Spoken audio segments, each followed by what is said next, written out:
je dois repasser tout ça parce que ma collaboratrice, elle est toujours absente. Elle est en arrêt maladie. En fait, elle a prolongé ses arrêts maladie. Elle a perdu son papa et elle ne reprend que le 21, donc la semaine prochaine.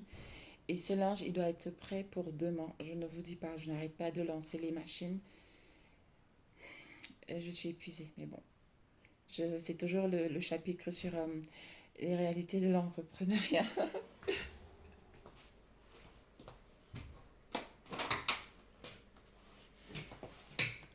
Donc, c'est parti pour plusieurs heures.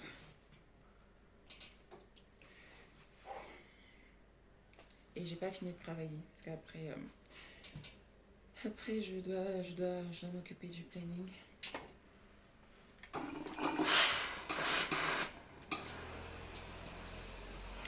Un jour,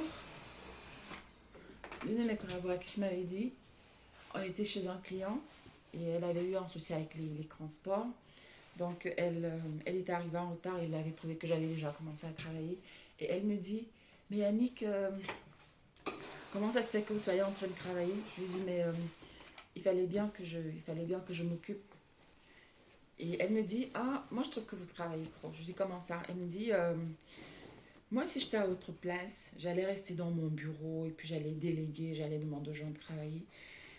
Et intérieurement, je me suis dit, tu n'as encore rien compris parce que si tu veux te lancer dans l'entrepreneuriat, en te disant que tout de suite tu rêves déjà comment tu vas t'asseoir dans un bureau, comment ça sera facile, comment tu n'auras qu'à appuyer sur un bouton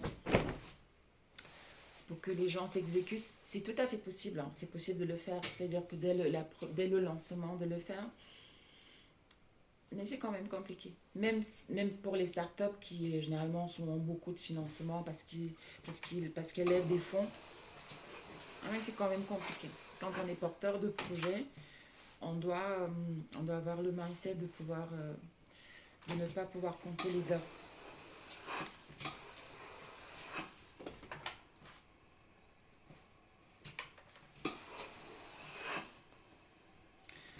Et donc, elle et moi, on a travaillé et je l'ai aidée.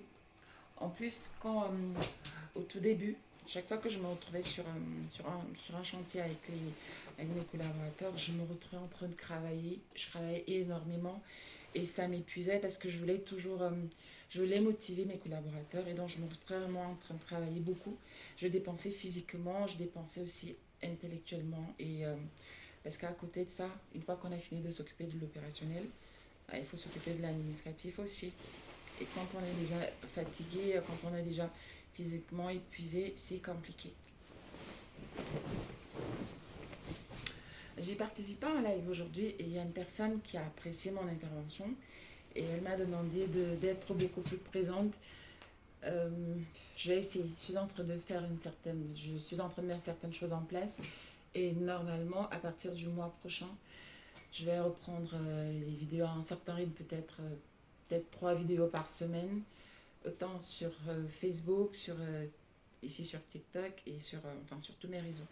Parce que même ma chaîne YouTube, ça fait je crois 3 semaines que j'ai pas publié de vidéos parce que je n'ai pas le temps. Il y a plein de trucs à gérer et quand en plus de ça on a des jeunes enfants, c'est les vacances, il faut les garder, c'est la galère. Donc je vais reprendre là, et puis la personne m'a également proposé de participer à des débats, d'intervenir, participer à des panels. Je veux bien. Mais mon souci, en fait, c'est que moi, honnêtement, je supporte pas la bêtise. Et il y a souvent certains débats qui me donnent les maux de tête. Et quand j'entends certaines choses, ça m'horripile, en fait. Et donc, à chaque fois que j'interviens sur des débats, je suis toujours un peu considérée comme une extraterrestre quand je partage euh, mon opinion ou mes opinions. Donc, j'ai dit à la personne que j'allais faire des efforts. Par contre, faire des lives, je pourrais pas. Parce que j'ai pas cette capacité-là de parler pendant des heures et des heures. Je pense que c'est un talent qui est vraiment inné à certaines personnes. Mais moi, je peux pas parler pendant des heures, pendant des heures sur un live, c'est pas possible. C'est pour ça que je fais pas des lives. Voilà ce que je vais partager avec vous vite fait. Je vais poursuivre mon repassage tranquillement. Et peut-être que quand j'ai terminé, je vais peut-être vous envoyer une vidéo. Alors je vais faire un collage. Peut-être c'est mieux que je fasse un collage. Ou je vais faire une autre vidéo pour vous montrer la fin.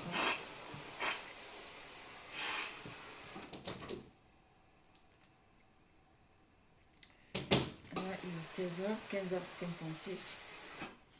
Je pense que je vais partir d'ici peut-être à 20h hein, parce que c'est beaucoup de linge.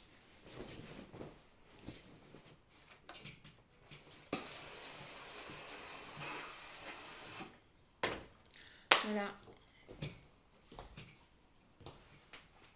Je vous dis à très prochainement pour une nouvelle vidéo. Comme je l'ai dit, je vais vous montrer la fin pour que vous puissiez vraiment toucher du doigt les réalités. Je vais vous parler de l'heure et vous allez voir que quand on veut se lancer dans l'entrepreneuriat, ce n'est pas de la rigolade et vous devez être prêt à pouvoir faire des sacrifices. Vous devez être prêt à pouvoir parfois mettre la main dans le cambouis, comme on dit. Et ça fait partie des règles du jeu. Et surtout, soyez prêt à ne pas compter les heures de travail. C'est très important.